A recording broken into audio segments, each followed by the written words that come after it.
Financial officials from Cyprus have been discussing the Mediterranean island's money troubles in Moscow. The European Union is not comfortable with one of its members considering a bailout from the Russians.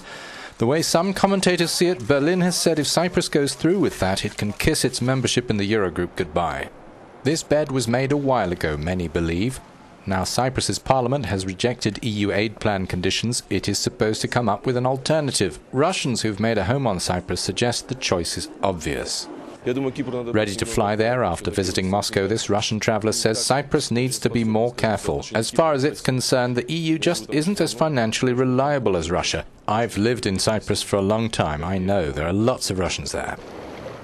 Around 2,400 kilometres from Moscow lies Limassol, a prime example of this in Cyprus. Russian stores, banks, even Russian schools stand out here. And the EU's bailout proposal has a lot of the island's newcomers feeling nervous and possessive. Collectively, they would have to pay out millions of euros if their bank accounts were taxed. Cyprus is our country, we believe, says this Russian who has opened a supermarket. I've lived here for 16 years, she says. But this country has deceived us. It has stolen our money, just stolen it. It wasn't this country's money. We brought it with us. We didn't earn it here. Cyprus has been a major beneficiary of exported Russian capital. By some estimates, it amounts to well over 40 billion euros in value, 27 billion of it considered by some experts to have come in illegally. Russian funds represent 1/3 of the total foreign investments here. In the other direction, 1/5 of foreign investment in Russia appears to come from Cyprus.